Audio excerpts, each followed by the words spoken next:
Welcome to my channel on god classes. तो आज के इस लेक्चर में हम कंटिन्यू करेंगे सिटिंग अरेंजमेंट का सेकंड पार्ट। तो फर्स्ट पार्ट में ही मैंने आपको कुछ क्वेश्चंस कराए थे लीनियर अरेंजमेंट और सर्कुलर अरेंजमेंट के। आज कुछ और क्वेश्चन हम यहाँ पर करेंगे ताकि आपको बिल्कुल क्रिस्टल क्लियर हो जाए कि आपको अरेंजमेंट वाले क्वेश्चंस कैसे करने हैं। बस थोड़ा सा आप यहाँ पर ध्यान दें, वीडियो बिल्कुल स्किप ना करें। तो इस वीडियो के बाद आप जितने भी सिटिंग अरेंजमेंट के क्वेश्चंस हैं वो बड़े इजीली सॉल्व कर पाएंगे। आपको मैं तरीका बता रहा हूँ कि किस तरह से आपको सॉल्व करना है।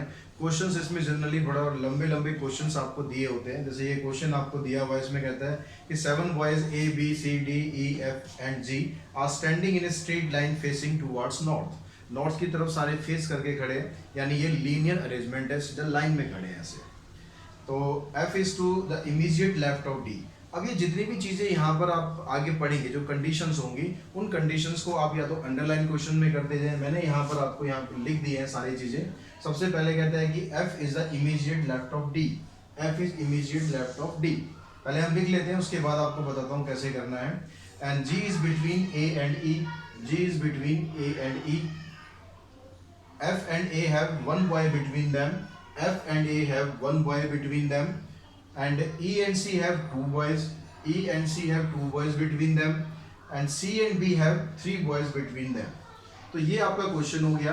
अभी इससे आपको अरेंजमेंट बनाना है। क्वेश्चन तो एक्चुअली नीचे आपसे ये पूछेंगे, इनके आपके आंसर्स देने हैं, लेकिन इनके आंसर्स देने के लिए आपको इस सब का यूज करके अरेंजमेंट बनाना है कि ये कैसे आप खड़े करने हैं इन बच्चों को। अब यहाँ पर देखो कितने 7 लोग हैं।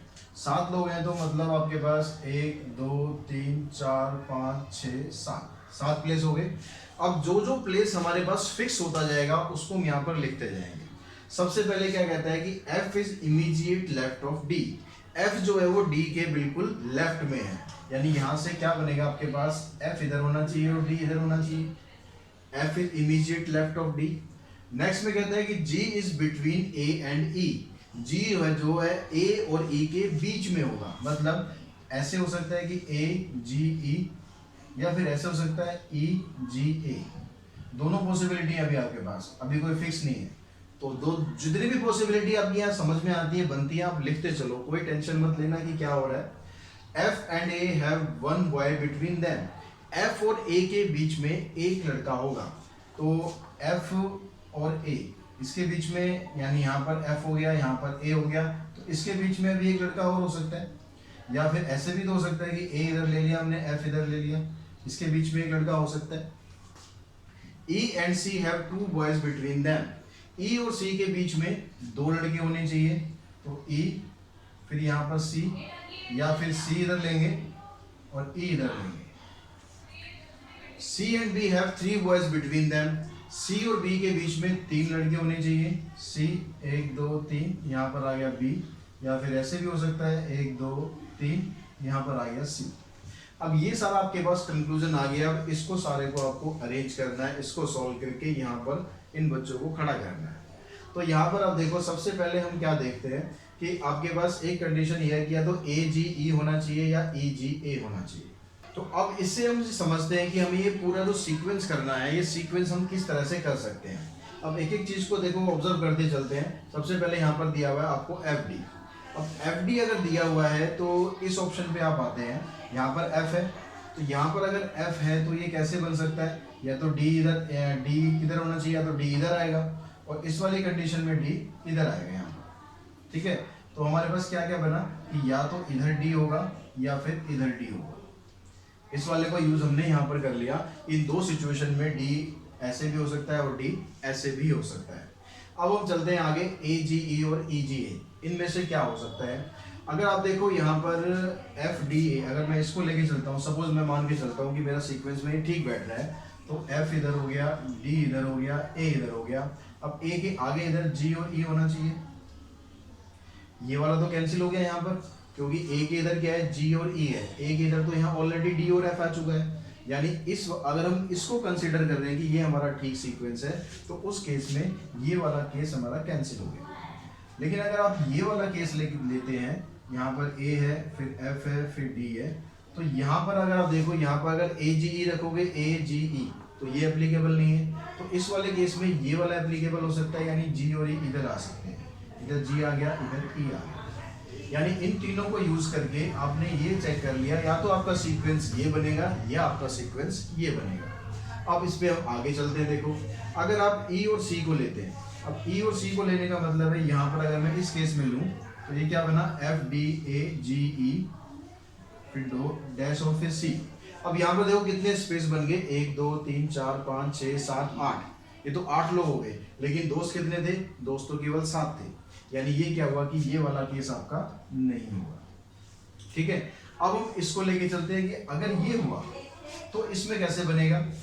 इसमें देखो अगर आप ये वाला केस कंसीडर करोगे, ये वाला, तो यहाँ पर सी और ई इधर है, तो इधर ई के इधर आप लेके जाओगे, अगर आपने लिखा जैसे ई जी ए, मैं ऐसे लिख लेता हूँ अभी, इसमें अगर मैं इस वाले केस को अप्लाई करूँ तो ई के इधर 2 प्लेस पे इधर सी आएगा, तो यहाँ देखो 1 2 3 4 5 6 7 8 9, यहाँ तो 9 हो गए। यानी सी इस साइड तो नहीं आ सकता, सी इस साइड नहीं आ सकता। इसका मतलब क्या हुआ कि ये ऐसे हो सकता है ई जी ए, फिर यहाँ पर सी हो सकता है और एफ डी। यानी इस वाले केस को अगर आप लेके चलोगे तो इसका कॉम्बिनेशन इसके साथ फिट बैठता है। अब यहाँ पर देखो 1 2 3 4 5 6 लोग हो गए।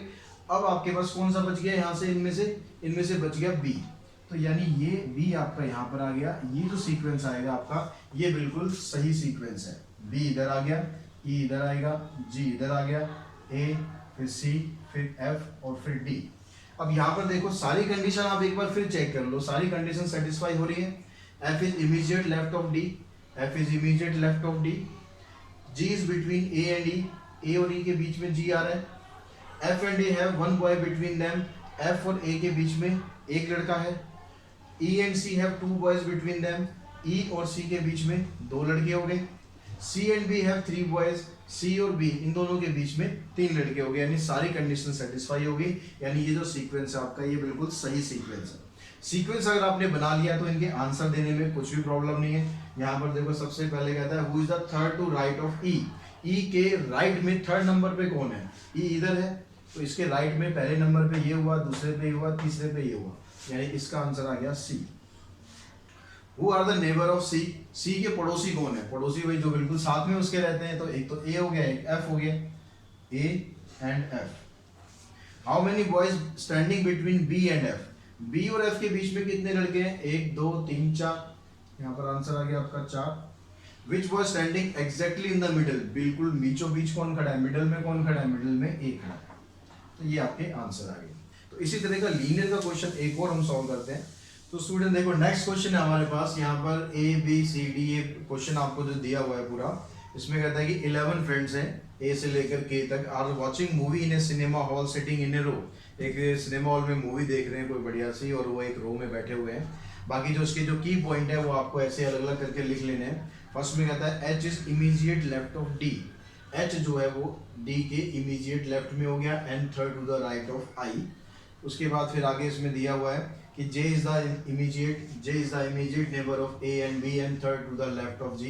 उसके बाद कहता है A is second to the right of E who is at one end of the row, F is sitting next right to D and D is second to the right of C। ये सारे की point मैंने यहाँ पर लिख लिए हैं, आप अंडरलाइन भी कर सकते हैं इनको। अब यहाँ पर देखो इससे जो जो कंक्लूजन आपका निकलता जाए उसको लिखते चलते हैं। यहाँ कहता है H is immediate left of D, D के बिल्कुल लेफ्ट में H होगा, ऐसे हो गया, HD क्वालिटी बन गई आपकी। And third to the right of I, और आई के राइट में थर्ड पर है, यानी एच के बारे में बता रहा है कि एच आई के राइट में थर्ड पर है, यानी आई इसके लेफ्ट में थर्ड पर होना चाहिए। तो एक प्लेस यहाँ, 2 प्लेस यहाँ, आई यहाँ पर होना चाहिए। ये कंक्लूजन यहाँ से आ गया आपके पास। आगे कहते हैं J is immediate neighbour of A and B, J जो है वो ए और बी का इमीडिएट नेबर है, मतलब ऐसे हो सकता है या फिर ऐसे हो सकता है।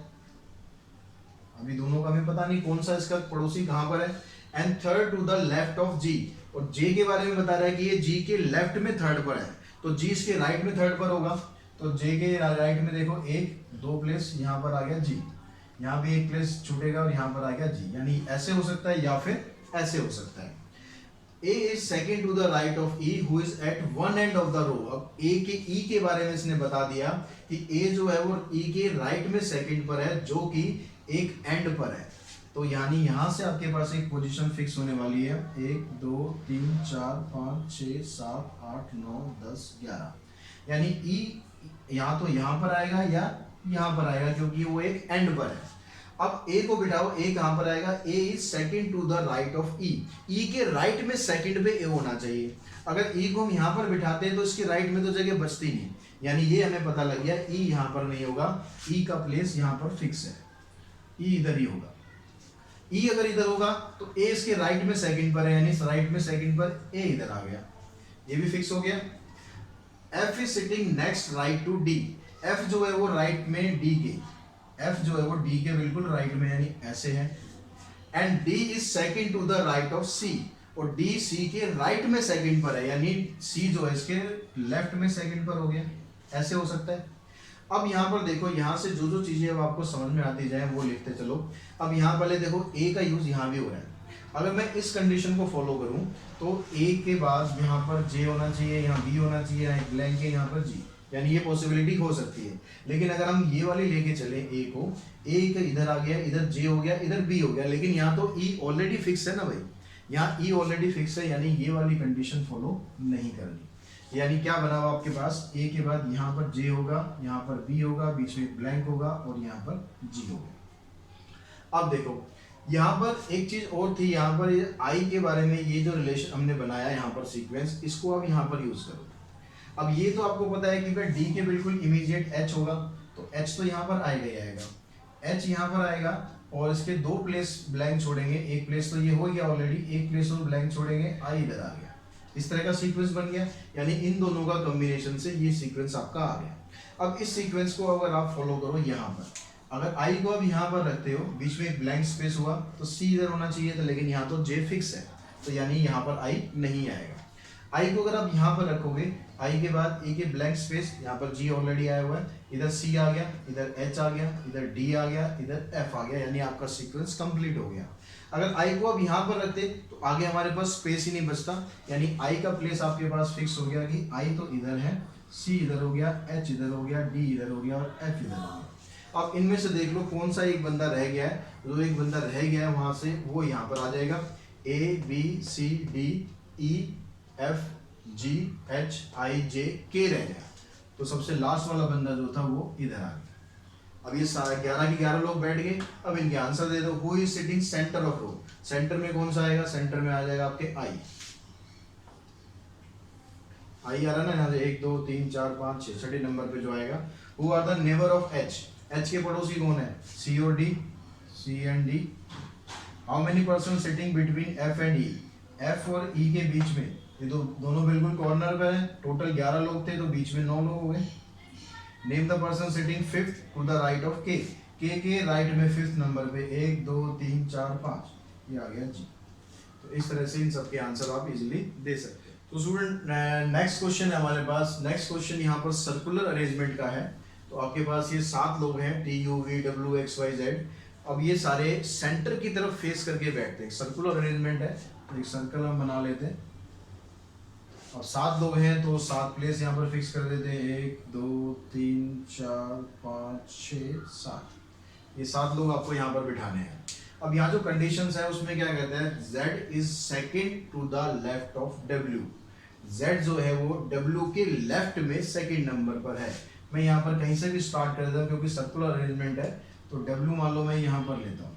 अब आपको ये ध्यान रखना है कि जो इनका फेस है वो सेंटर की तरफ है, उसी के हिसाब से इनका लेफ्ट राइट डिसाइड करना है, अपने हिसाब से नहीं करना कि आप कहाँ पर हो।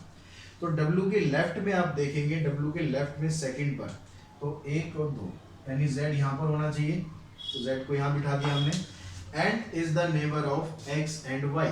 अब W किसके बारे में बता रहा था, Z के बारे में बता रहा था कि Z जो है वो X और Y का नेबर है। अब X और Y का नेबर है मतलब या तो यहाँ पर X आएगा और यहाँ पर Y आएगा, या फिर इधर Y आएगा और इधर X आएगा। अभी फिक्स नहीं है, अभी हमने इसलिए और डाल के लिख लिया है। अब यहाँ पर ये कंडीशन आपके पास आ गई। अब सेकंड में कहते हैं कि W is not a neighbour of V और X। W ना तो X का पड़ोसी है ना V का पड़ोसी है, तो अगर आप यहाँ पर इस X को रखते हो तो W का पड़ोसी X बन जाएगा। लेकिन क्वेश्चन की जो कंडीशन है उसके अकॉर्डिंग X W का पड़ोसी नहीं होना चाहिए। मतलब क्या हुआ, यहाँ से X क्रॉस हो गया, यहाँ पर आएगा Y। अब यहाँ पर अगर Y है तो यहाँ पर आएगा X, तो ये वाला हिस्सा भी आपका कंप्लीट हो गया। अब W का जो नेबर था वो कौन कौन था, किस किस का नेबर नहीं होना चाहिए था, ना तो V का नेबर होना चाहिए था ना X का नेबर होना चाहिए था। मतलब अब यहाँ से ये तो X का तो मामला क्लियर हो गया, X तो दूर चला गया। अब जो V है, V यहाँ पर नहीं आएगा, V की पोजीशन यहाँ पर नहीं होगी, ठीक है, क्योंकि V इसका पड़ोसी नहीं है, यानी V या तो यहाँ पर आएगा या फिर यहाँ पर आएगा। अब उसके बाद आगे देखते हैं, T is the neighbour of U and V। T जो है U और V दोनों का पड़ोसी है, तो T को आपको बीच में लेना पड़ेगा, तभी दोनों का पड़ोसी आएगा। V को आप यहाँ ले नहीं सकते क्योंकि इसका पड़ोसी नहीं है, तो V को हम यहाँ पर ले लेते हैं और U को यहाँ पर ले लेते हैं। इस तरह से इनका सिटिंग अरेंजमेंट पॉसिबल हो गया। अब इसके बाद इनके आंसर दे दिए आप। Right the neighbour of U। U का पड़ोसी कौन है, U का पड़ोसी एक तो W है और T है। नेबर ऑफ X, X के पड़ोसी एक तो Z हो गया और एक V हो गया। Third to the left of T, T के लेफ्ट में थर्ड पर। अब T इधर बैठा है, T का फेस ऐसे है, फेस ऐसे है तो इसका लेफ्ट इस साइड होगा, ये चीज ध्यान रखना। तो 1 2 3, तीसरे नंबर पे आ गया Y। Immediate right of Y, Y का फेस इधर है तो इसका राइट इधर पड़ेगा, तो राइट में इसके आ गया W। इस तरह से इसका आप आंसर दे सकते हैं। तो एक क्वेश्चन और देखते हैं बच्चों सर्कुलर अरेंजमेंट का। इसमें आपके पास 8 लोग दिए हुए हैं, P Q R S T U V W। सभी का जो फेस है वो सेंटर की तरफ है। नॉर्मली क्वेश्चन में फेस सेंटर की तरफ ही होगा। अब यहाँ पर 8 लोग हैं तो सर्कल बना लेते हैं, 8 लोगों को बिठा देते हैं। 1 2 3 4 5 6 7 8, ये 8 पोजीशन आ गई। अब यहाँ पर कहता है कि V is third to the right of Q। V जो है वो Q के राइट में थर्ड पर है, तो हमने मान लो Q को यहीं पर बिठा दिया। अब V कहाँ पर है, इसके राइट में थर्ड पर, तो 1 2 3, तो V इधर आ गया। अब इसके अलावा V की पोजीशन और आपको एक बता रखी है, second to left of R। Second to left of R का मतलब R जो है वो V के राइट में सेकंड पर हो गया ना, V जो है वो R के राइट में सेकंड पर हो गया। तो यानी इसका मतलब क्या हुआ कि V का जो फेस देखो, V का फेस इधर है, V का फेस इधर है, इसका मतलब इसका जो V का राइट होगा वो इस साइड पड़ेगा, आपका इस साइड पड़ेगा। बस सर्कुलर में ध्यान रखना, फेस का ध्यान रखना है। अगर वो ऐसे बैठा है तो आप अपना राइट मत देखना कि हमारा राइट इधर है तो भाई V का राइट इधर पड़ेगा, नहीं। V का फेस ऐसे है तो V का राइट इधर पड़ेगा, यानी R इसमें सेकंड पर आ जाएगा। क्यों आ जाएगा, क्योंकि V की पोजीशन दी थी, V is second to left of R। R ऐसे बैठा हुआ है, इसके लेफ्ट में 1 2 सेकंड नंबर पे V आ गया। तो आपके पास Q की पोजीशन आ गई, V की पोजीशन आ गई, R की पोजीशन आ गई। अब इसके अलावा कहता है Q is second to the left of T। Q जो है वो किसके, T के लेफ्ट में सेकंड पर है, यानी T जो है वो Q के राइट में सेकंड पर होगा, यानी T इधर आ गया। And immediate right of S, और S के बिल्कुल राइट में होगा, S के बिल्कुल राइट में होगा, S के राइट में T हो गया। सॉरी, Q के बारे में बता रहा था, Q is immediate right of S, तो S आपका इधर आ गया, S के बिल्कुल राइट में Q आ गया। U is between Q and T, Q और T के बीच में U होगा, तो Q और T के बीच में, तो Q और T इधर आ गया, इसके बीच में आ गया आपका U। P is not at the left of R, R का लेफ्ट कौन सा होगा, R का फेस इधर है, R का फेस इधर है तो इसका लेफ्ट ये हो गया, यानी यहाँ पर क्या आएगा, इसके लेफ्ट में नहीं होना चाहिए, यानी P इधर आ गया। तो बच गया क्या आपके पास, P Q R S T U V W बच गया, W इधर आ गया। तो इसका अरेंजमेंट इस तरह बन गया। क्वेश्चन क्या है, लेफ्ट ऑफ S, S के लेफ्ट में कौन है, S के लेफ्ट में P है। Second to right of T, second to right of T, T इधर हो गया, इसका राइट इस साइड होगा क्योंकि फेस इधर है, तो सेकंड में राइट में W आ गया। Exact position of W, exact position of W क्या हो गया, immediate left to R, immediate left to R, या आप कह सकते हो इमीडिएट राइट ऑफ V, जैसे मर्जी बता दो। Second to right of S, right S के राइट में सेकंड पर, S इधर है, फेस इधर है, तो इसका राइट इधर आ गया, यानी ये आ गया आपका U। इस तरह से आप जितने भी सर्कुलर अरेंजमेंट हो या लीनियर अरेंजमेंट हो, उनके जो की पॉइंट है उनको आप ध्यान में रखो, उनको ध्यान में रख के जैसे जैसे आपको फिक्स होता जाए प्लेस, उनको आप लिखते जाओ। अगर फिक्स नहीं है तो उसको आप साइड में लिख लो कि ऑप्शन में ये भी हो सकता है, ये भी हो सकता है। 2-4 क्वेश्चन आप ऐसे प्रैक्टिस करोगे तो आप बड़े इजीली ये लीनियर अरेंजमेंट हो या सर्कुलर अरेंजमेंट हो, सबके क्वेश्चन आप सॉल्व कर पाएंगे। और आज की इस वीडियो के थ्रू अगर आपको कुछ हेल्प मिली हो, कुछ फ़ायदा हुआ हो, तो वीडियो को ज़रूर शेयर करें और साथ ही चैनल को सब्सक्राइब करके रखें ताकि हमारी आने वाली वीडियोज़ भी आप तक तुरंत पहुँच सकें। आज के वीडियो में इतना ही। Thanks to all of you.